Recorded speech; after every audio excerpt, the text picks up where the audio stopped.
នៅក្នុងជីវិតវានឹងមានពេលមួយដែលក្មួយត្រូវតែមិនមែនបង្ខំចិត្តគឺត្រូវតែជ្រើសរើសថាត្រូវជ្រើសរើសខ្លួនឯងមានន័យថាម៉េចមានន័យថាត្រូវតែកំណត់ថានេះជាម្ចាស់ជីវិតរបស់ខ្លួនឯងអញ្ចឹងហើយបានជាព្រះពុទ្ធជាម្ចាស់លោកបង្រៀនទ្រឹស្ដីមួយថាអត្តាហេអត្តណោនេថោយើងចេះទេពាក្យហ្នឹងប៉ុន្តែគេបកប្រែថាខ្លួនទីពឹងខ្លួនតាមពិតន័យមានន័យថាចេះគេបកអញ្ចឹងក៏ត្រូវដែរពាក្យថាអត្តាហេអត្តណោនេថោពាក្យថានេថោឬក៏នេថៈកន្លែងហ្នឹងប្រែថាជាអធិបតីជាធំជាម្ចាស់មានន័យថាខ្លួនជាម្ចាស់នៃជីវិតរបស់ខ្លួនឯងគឺខ្លួនឯងអ្នកសម្រេចអញ្ចឹងក្មួយផ្ដើមចេញពីនឹងទៅដើមចេញពីនឹងទៅឥឡូវចង់បានអីក្មួយចង់បានអីមិនមែនចង់បានមិត្តភក្តិចង់អីក្មួយខ្លះ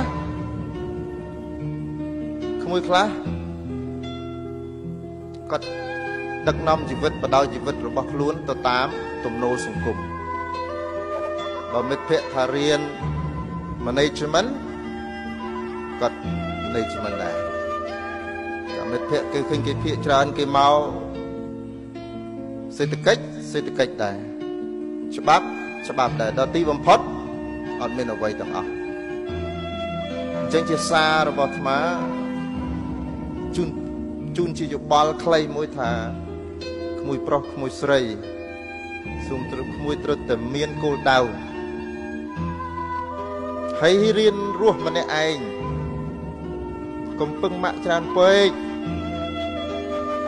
ម៉ាក់ប៉ាទាំងអស់នោះគាត់មិននៅជាមួយក្មួយមួយជីវិតទេ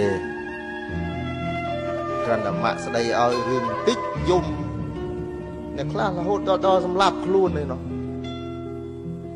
គ្រាន់តែគេមិនស្រឡាញ់តែបបាក់អីមិនស្រឡាញ់ហេរ៉ូអ្នកខ្លះនោះក៏បបាក់ហេតុអីរឿងនេះកើតចំពោះខ្ញុំអត់ទេមនុស្សគ្រប់គ្នាមានរឿងគ្រប់គ្នាហើយពេលដែលមានរឿងកុំព្យាយាមនិយាយប្រាប់គេច្រើនពេកគេមិនចង់ស្ដាប់យើងទេពីព្រោះគេក៏មានរឿងរបស់គេដែរកុំយំសោកវល់ឲ្យពិភពលោកនេះហេតុអីបានរឿងនេះធ្លាក់មកលើខ្ញុំអស់ច្រើនណាស់គេជូនពរតាម Facebook ទីថាឆាប់យកអានឹងចេញទៅនេះជាជីវិតពិតក្មួយអញ្ចឹង learn to live alone stay strong តែដឹកគុណនេះមកបង្រៀនឯងឲ្យ strong ទាំងអត់ឈប់ចង់ថាអត់ទេជីវិតអាត្មាមុនមកនេះអានពាក្យរបស់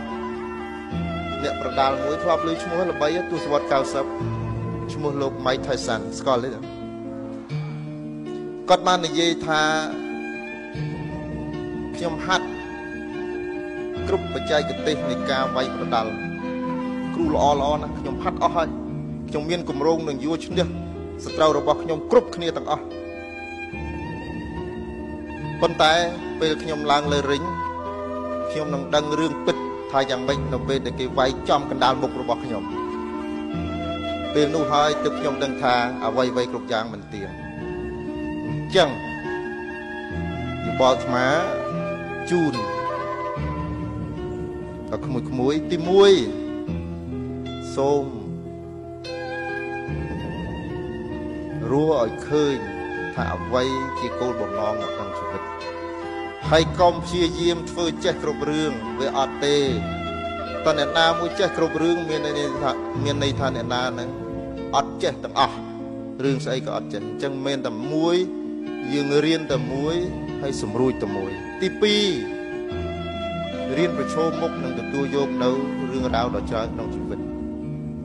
ហើយកុំបួងសួងឲ្យឆាកជីវិតនេះណាវាស្រួលវាងាយហើយនឹងមានមនុស្សគ្រប់គ្នាមកសង្គ្រោះក្មួយគ្រប់ពេលដែលក្មួយជួបវិបត្តិអត់ទេក្មួយអត់ទេហើយត្រូវចងចាំថា មានមនុស្សដែលចូលចិត្តក្មួយ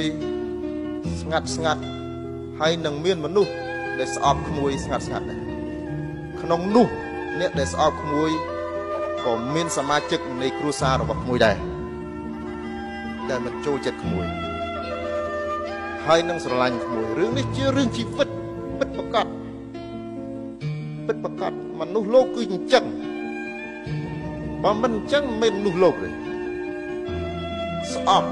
ស្រឡាញ់ឈ្នានីសកន្ទុកកន្ទិញជាបាតសង្គ្រោះស្រឡាញ់សពដែរហើយក្មួយកំពុងសួងថាខ្ញុំបួងសួងយ៉ាងម៉េចឲ្យឆាកជីវិតរបស់ខ្ញុំកុំជួបរឿងអីទាំងអស់អត់បានទេមានតែមួយគឺព្យាយាមរស់ហើយប្រឈមមុខទៅក្នុងជីវិតមានតែប៉ុណ្្នឹងឯងក្មួយហើយរឿងទាំងអស់នេះក្មួយនឹងជួបនៅក្នុងឆាកជីវិតអាត្មានៅតែសរសើរអ្នកស្រីដែលបានលើកអំពីការតស៊ូក្មួយស្រី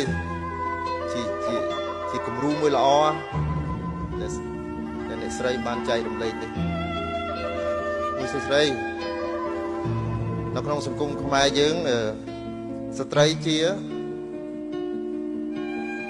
មេដាពិភពលោកឯងមេដាពិភពលោកមេដាខ្លាំងឡើងណា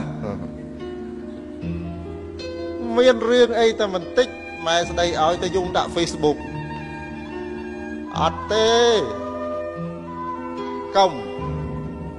ហើយជួនកាលក្មួយស្រីខ្លះស្អាតទៅយំដាក់ Facebook មកដូចឆ្មាអោងទៅយំទៅយំបដើញឺស្បោបដើអូចាប់បាត់ហើយកូនសម្រស់អស់ហើយកុំក្មួយកុំរឿងជីវិតរបស់យើងកុំបង្ហាញទៅឲ្យសាធារណជនដឹងច្រើនពេកគេមិនស្គាល់យើងទេហើយគេនឹងយល់ខុសពីយើងអញ្ចឹងមកចូលរួមប៉ុណ្ណឹងខ្លីចំណុចទី1សូមក្មួយត្រូវតែស្វែងរកឲ្យឃើញថាអ្វីជាគោលបំណងរបស់យើងទី2សូមអស់លោកទាំងអស់មេត្តាចាំថានៅក្នុងឆាកជីវិតនេះអត់ស្រួលទេសូមមេត្តាកុំព្យាយាមបួងសួងសូមឲ្យជីវិតនឹងស្រួលប៉ុន្តែត្រូវធ្វើខ្លួនឲ្យខ្លាំងដើម្បីប្រឈមមុខនៅក្នុងជីវិតយោបល់អាត្មាចុងក្រោយជីវិតរបស់យើងនេះមាន2ទី1ចំណេះជំនាញទាំងអស់នឹងចិញ្ចឹមរាងកាយមានន័យថាយើងចេះមានជំនាញមានអីយើងអាចរកការងារអីធ្វើបានចិញ្ចឹមជីវិតបានល្អមានវិឡានៅមានអីខ្ញុំអត់ប្រសងទេណាពីគុណអត់មានវិឡាទេនៅតាមវត្តហ្នឹង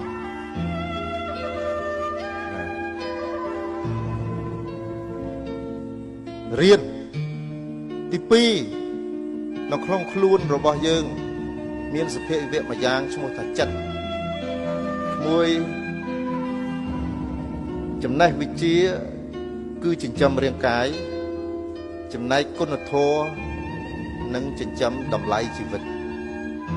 បើក្មួយបើអស់លោកអ្នកមានចំណេះដឹងជោគជ័យនៅក្នុងជីវិតហើយត្រូវជួយបណ្ដុះគុណធម៌និងស្រោចស្រង់មនុស្សមួយចំនួនតាមណាដែលអាចធ្វើបាន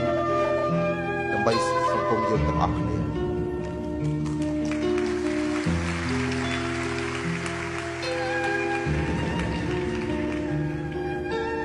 មានតែប៉ុណ្ណឹងយេស្ដាប់ព្រះអង្គទៅដូចអត់មានបង្ហាញរឿងជីសាសរុស្ស៊ីអីសោះអត់មានទេ sorry